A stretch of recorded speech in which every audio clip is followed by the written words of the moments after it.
Fulfilling one's religious obligations is vital to the spiritual well-being of any religious Jew. But in a secular world, this can be difficult. As a Jewish football player, there are conflicts as to how much time you can devote to observing the many laws of Judaism. When you're a child, this does not pose any problem. But for a boy who turns 13, the issue becomes more relevant. It is also important to point out that youngsters do have a different category. In Judaism, we believe only at the age of 13 for boys and 12 for girls, that a person becomes fully responsible to take on all the commandments. That is why a Jewish boy or a Jewish girl have a big celebration, because up until then, they're learning to keep the commandments, but they haven't fully accepted it. So that's why, often for younger kids, we'll be a little bit more lenient and we'll let them play. But as soon as you hit that bar mitzvah age, it is different, and one is now taking on the commandments. And I think sometimes for players who are great stars when they're younger and they get to that age of 12, 13, that's often when the questions and the dilemmas start arriving. הייתה אפשרות לעשות בר מצווה, בגלל שבאתי מבית שלא היה לו הרבה כסף. פשוט היינו מנסים לשרוד את היום ולא היינו חושבים יותר מדי קדימה. לא ידענו אם אני אהיה שחקן או לא אהיה שחקן. פשוט מה שהיה בראש שלי זה איך להביא לחם הביתה ואיך זה לעבוד קשה כדי לפרנס את המשפחה. בנוגע לבר מצווה, מבחינתי כאילו זה היה עוד אירוע כזה בשלב בחיים, בשלב של ההתבגרות. כאילו זה לא היה משהו מבחינתי כל כך חשוב אז, למה לא היה לי את כל האפשרויות שהיו לאחרים. כי מבחינת בר מצווה זה חגיגות וגדלתי בשנה ואצלי זה לא היה. In Judaism, the bar mitzvah celebrates the coming of age of any Jewish boy when they turn 13.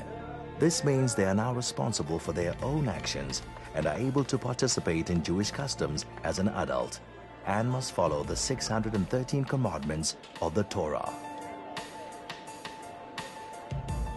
חשוב לציין שזה מאוד קשה גם להיות דתי, כמו שאומרים, לבוא מבית דתי, וגם מצד אחד לשחק את המשחק האהוב עליך.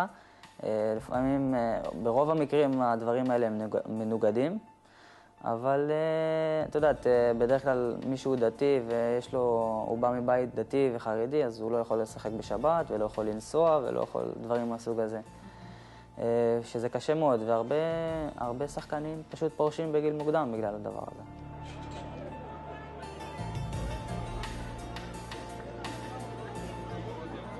עוד פעם, בתור ילד למדנו את התנ"ך. מה שלמדתי מהתנ"ך זה הכי חשוב, זה להיות בן אדם טוב. זה לא משנה, לכבד את כולם. זה לא משנה אם זה עוד פעם יהודי, נוצרי, מוסלמי. עוד פעם, אני נוגע תמיד בנקודה הזאת, אבל אני חושב שזה, מבחינתי, החשוב זה להיות בן אדם טוב ולכבד את כולם כמו שהם. כל אחד שיאמין במשהו, אבל אני לא יהודי או דתי, פנאטי, שמשתדל להקפיד על הכל, כי אני גם לא יכול. אני עוד פעם חוזר כמה פעמים על זה. שמה שראיתי בבית, אני משתדל לקיים את זה, להעביר את זה לילדים שלי. אני חושב שזה יותר חשוב להיות יהודי טוב ולקיים את המצוות שלנו לא בצורה הכי פנאטית ולכבד את כולם. It's not just a few select players in Israel that struggle to accommodate the laws of Judaism within their professional lives. It's all of them. Each of them strives to find a level of observance they are able to maintain in their own way. You know, I'm not really do most of the things that my religion do. I try to do, the minimum that make me feel good, and pray every morning. I believe if you know meniach tefillin, it's keep my family healthy together, and this is my faith.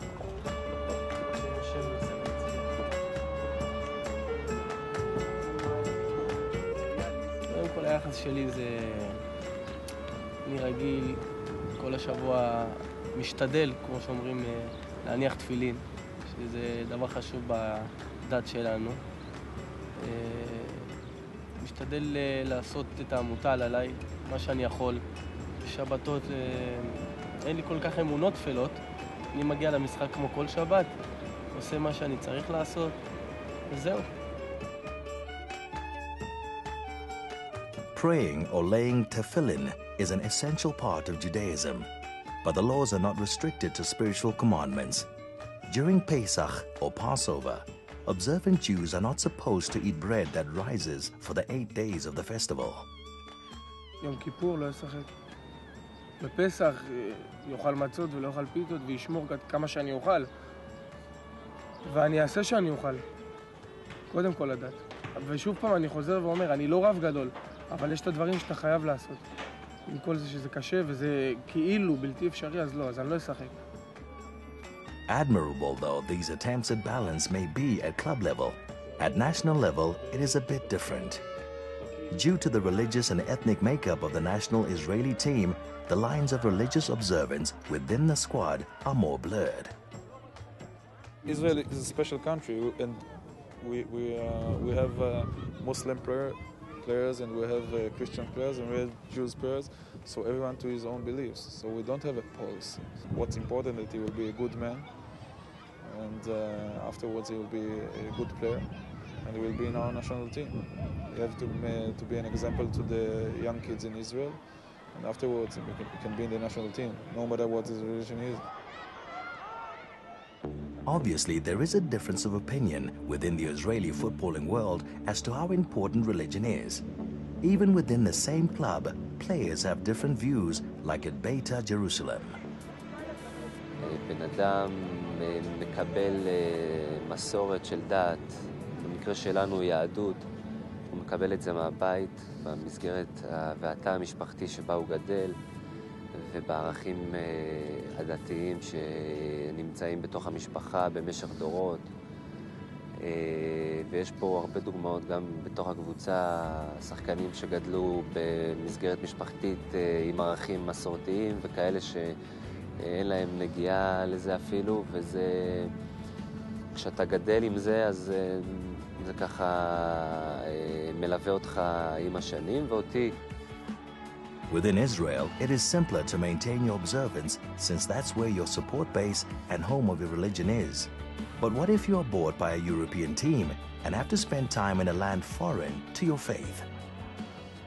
כן, כי אני חושב לטווח הארוך יותר. השאיפות שלי והמטרות שלי זה להגיע לאירופה, ובאירופה אני לא יכול, אי אפשר לשמר את היהדות ואת הדת. פשוט צריך ללכת עם מה שאתה אוהב. קודם כל, ביהדות אסור לעשות קעקועים, אסור הרבה מאוד דברים.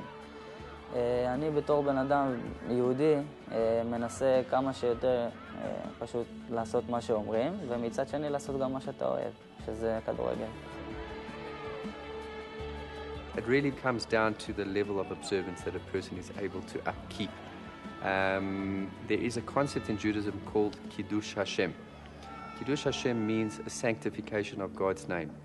Every time that a person makes a decision to prioritize God or prioritize spiritual value over and above another pursuit or another activity or another observance of whatever else it might be, as important it might be, we are making a sanctification of God's name in this world. And that really is an important thing for a person to bear in mind to do. Because after all, a person is gifted with life by God, and we have a certain responsibility to abide by His commandments and His laws. This delicate balancing act attempted by Jewish football players between their spiritual and physical lives is most often put in jeopardy when the holy days of Judaism fall on days that professional players are required to perform. The Sabbath and Yom Kippur are days set aside in Judaism specifically for religious purposes, and when match days coincide with these, then that balance falters.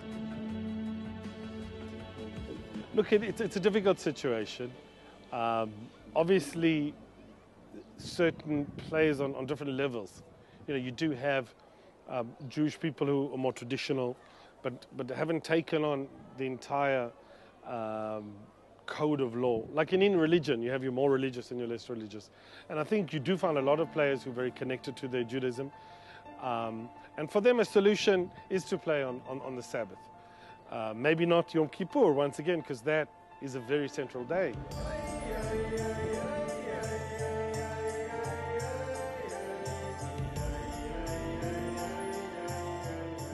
אומר, יום כיפור בסופו של דבר לא שיחקתי. התבטאתי לפני המשחק, לפני יום כיפור, שאם במידה ואני צריך להתחיל את יום כיפור שעתיים אחרי, אז אני אתחיל ואני אוציא אותו שעתיים אחרי.